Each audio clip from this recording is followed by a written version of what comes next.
CPIM के नेता ने पाखंडी से बचने के लिए लोगों को जागरूक किया। बिहार के समस्तीपुर जिले के सिंघिया प्रखंड में आयोजित सीपीआईएम के कार्यक्रम में उपस्थित वरिष्ठ नेता ने पाखंडी से बचने के लिए लोगों को जागरूक किया है। सुनिए क्या बता रहे हैं पी न्यूज पर। जिंदगी भर पंडित जी को दान दक्षिणा देते और मंदिर तो उन्हीं के हाथ में है।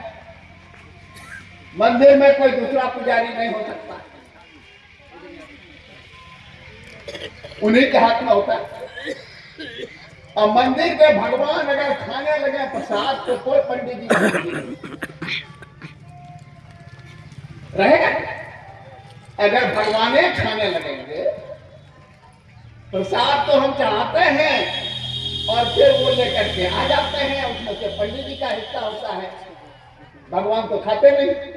और वो जिस दिन खाना शुरू करते हैं सब मंदिर खाली हो जाए, वहां कोई मंदिर में नहीं रहेगा। क्या करेगा महाराज? और एक और बड़ी बात उसने कर दी, कहा कि आप शूद्र क्यों हैं? इसलिए कि पिछले जन्म में आपने पाप किया, इसलिए आप शूद्र। इस बार अगर बाबा जी का और दूसरे ऊंची जाति का सेवा कीजिएगा तो अगले जन्म में आप भी बढ़िया हो जाएंगे। अब न हमने पिछला जन्म देखा है ना अगला जन्म, किसी ने देखा है? इससे कितने गुलाम हैं हम लोग, इसको हम मानते हैं। अभी महाकुंभ देखने के, महाकुंभ में तो किसी को मरना नहीं चाहिए ना, तो भगवान के पास गए थे, भगवान जी तो वहां खड़े थे। तो ऐसा कैसे हो गया? इतने इतने लोग मर क्यों गए? इस पर हम लोग सोचते हैं। हमको बता दिया गया है कि स्वर्ग में सब चीज मिलेगा, यहां माल सब हम खाएं, आप स्वर्ग जाएंगे। पर जितना है वो सब हमारे हवाले का कमी नहीं, सब हवाई जहाज पर घूमता, खूब बढ़िया मोटे बड़ा सा, उस पर वो बैठेगा। आजकल तो सब बाबा को आप देख सकते हैं। और उसके पास हम भीड़ लगाए। हम क्यों भीड़ लगाते हैं? हमको लगता है कि बाबा के पास जाएंगे, हमारे यहाँ बच्चा नहीं हो रहा है तो बाबा की पूजा करने जाते हैं।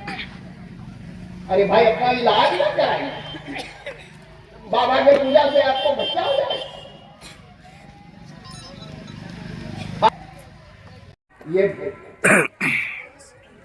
ये हमने देखा, हम जिस स्कूल में पढ़ते थे वहां पर ये बात होती। और आप समझिए कि जब बाबा साहब थे तो उस समय कितनी बात होती होगी। बाबा साहब ने खुद जब पढ़ाई की शुरुआत थी और जब वो स्कूल जाते थे तो पानी पीने का दलितों को बड़ा कष्ट था। वहां पर जो रखा रहता था पानी, उसको दलित लड़के छू नहीं सकते, वो तो छुआ जाएगा, छू नहीं सकते। इस दौर से बाबा साहब को गुजरना पड़ा। पानी के लिए लड़ाई,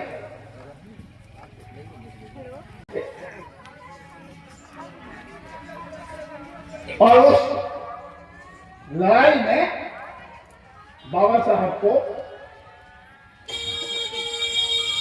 सबके सामने लाया कि वो पढ़ाई लिखाई का एक बड़े जमींदार थे, राजा था, गायकवाड़। कितनी डिग्रियां थी बाबा साहब उस जमाने में, इतनी डिग्री उन्होंने अमेरिका से, इंग्लैंड से, तो सब जगह अव्वल।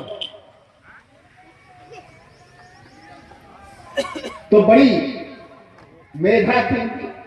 पहले ज्योतिराव फूले दलितों के लिए और सब लोगों के घर में, औरतों को सभी घर में शूद्र ही माना जाता, औरतों के साथ वही व्यवहार। ऊंचे परिवार की भी जो औरत है वो भी घर में उनके साथ व्यवहार शूद्र जैसा ही है। वो तो गुलाम होती है पूरे जिंदगी भर के लिए, पति का गुलाम। पति पानी नहीं लेकर के पी सकता, अपने से चाय बना के नहीं पी सकता, अपने साथ दोस्तों को लाता है, उसके लिए भी वो कहता है कि भाई इसके लिए नाश्ता बनाओ, चाय बनाओ। और किसी बच्चे से पूछिए कि तुम्हारी माँ क्या करती है, तो बच्चा कहेगा कुछ नहीं करती, घर में कितना काम करती है, किसी ने देखा है माँ को काम करते हुए? सवेरे से शाम तक जब तक वो सो नहीं जाती है तब तक वो काम करती है। और हम कहते हैं कि वो तो काम ही नहीं करते, वो तो घर में रहती है। बाप तो काम करता है, जाता है, मजदूरी करता है, लेकिन मां काम नहीं।